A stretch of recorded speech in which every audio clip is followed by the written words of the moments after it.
Welcome back to the new series that I really wanted to start a little while back. Actually, I was thinking about this. I want to make this series because I want to be able to look at the verses and the music that I listen to. 3 of the most amazing, awesome verses that I really liked in the song. And I want to do this with a few songs at a time, not all of them now, but, obviously the ones that you guys like. You even can suggest them in the comments. Like, oh yeah, paste the verse or the sentence that he said that you really liked and you want me to react to, and I'll react to it. That's if I didn't react to it already in the video. But I want to, well, actually, I'll get down to detail even more if I do react to that same sentence I reacted to before. But this is going to be canceled. Can't cancel me. I don't know why I said that. But this is going to be canceled by Tom MacDonald. We're going to be looking at 3 of the lyrics or verses. I wanted to say verses because it kind of just goes with the Bible, 3 verses. Stupid. But let's get into this because I really thought about this because it's honestly, it's worth talking about, Some of these lyrics that he writes are worth talking about, okay? And I don't want to just be a reaction channel. I want to be able to make videos that are kind of different than everybody else. So I haven't seen anybody do this yet, so that's why I kind of was like, maybe I should do this. And here we are. So let's get into this. So the first lyric in Canceled that I really liked was that he says, "Y'all can't cancel me for facts because you're mad and weak. Go ahead and tell the world I'm ugly and racist. I braid my hair and I don't care about cultural appropriation." I think you all know about this verse. I think everybody knows about this, what he's talking about technically. So right here, y'all can't cancel me for facts because you're mad and weak. The majority of people that want to cancel people or yell at people because they feel uncomfortable are weak. Okay? If you have anybody in your life or anybody that can't just sit down and have just a simple conversation, that person's weak. All right? I'm gonna say that.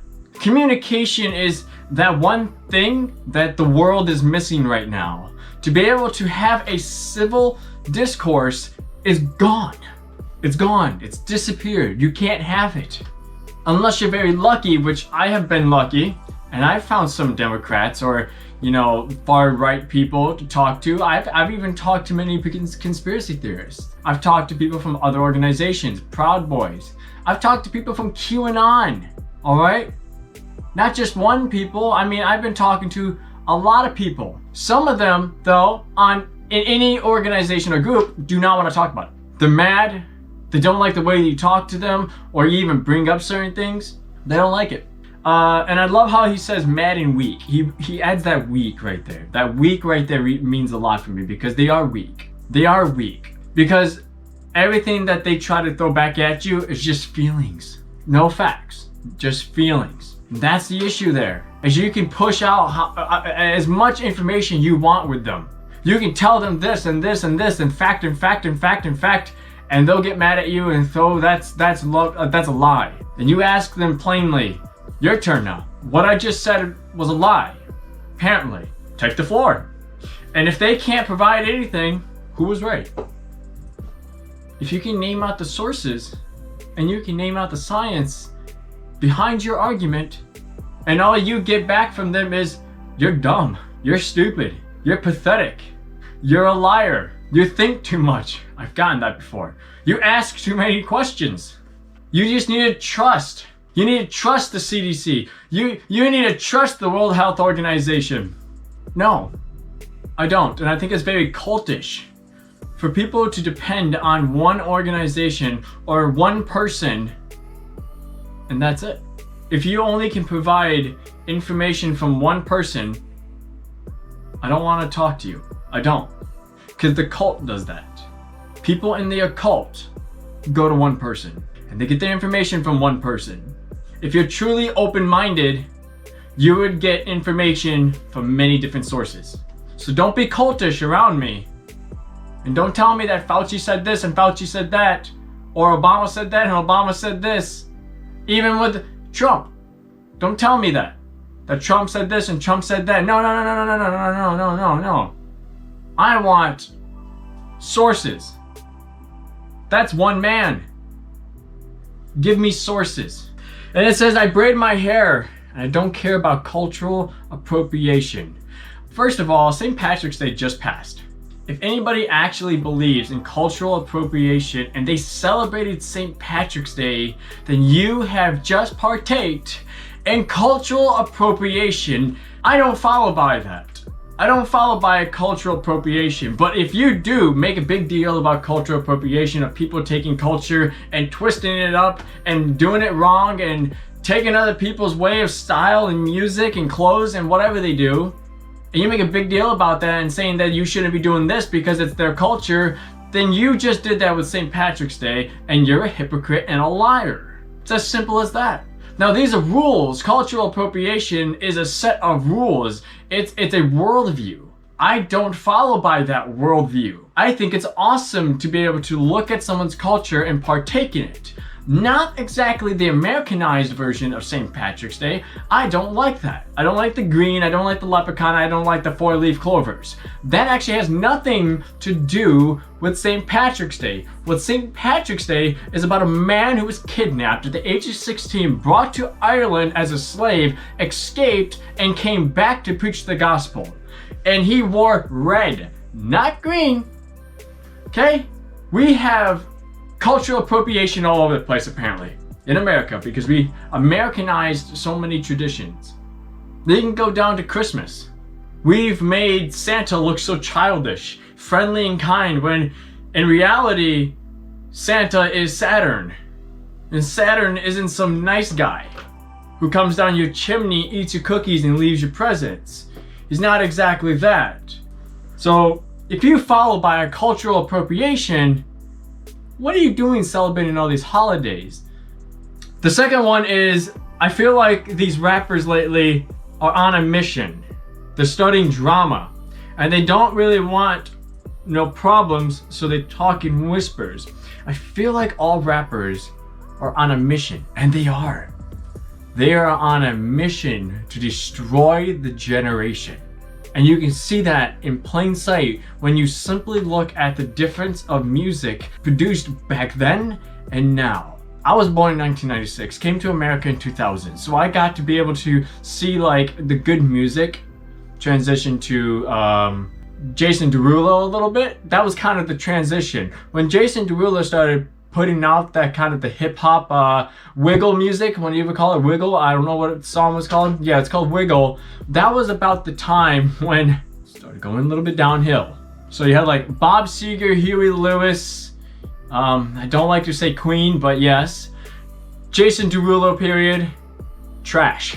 I don't want to be mean, but that's kind of how I saw it. That's how I see it, and that's how, you know, I grew up seeing the transition really fast. And I feel like they are on a mission. None of these people mean anything that they say. They're starting drama. They don't really want no problems, so they talk in whispers. There's so many times, and I took this verse in two ways. One, they're a coward to speak up. So they go with the flow. Actually, yeah. So they go with the flow. These rappers all have different opinions, and I really doubt that all these mumble rappers can agree on every single thing that they talk on. There's always those rappers that are so scared to come out that they barely talk about how they really feel because of cancel culture, or because they don't want to lose their fan base of the kids that they're taking advantage of. And the second part that I noticed of that, and say they don't want to start no problems, and they talk in whispers, was they talk behind your back. They don't want no drama, so they talk behind your back. So I took that little verse two ways.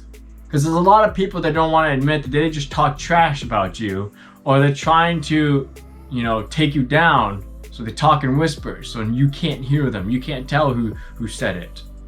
Because imagine you being in a crowd and you talking like I am right now. Obviously you would know who's talking. But if everybody's whispering, bad analogy though, that's a bad example, but I'm still gonna go with it. But if everybody's whispering and you're whispering behind my back, and I turn around, I don't know who it is.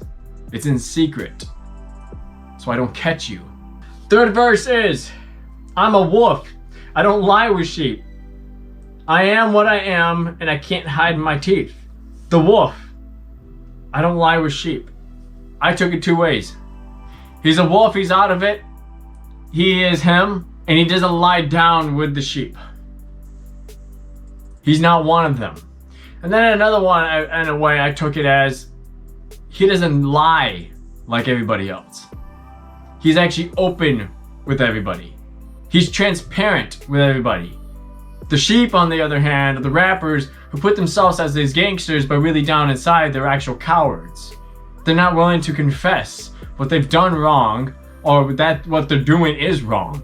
They don't want to confess that promoting drugs is a bad thing.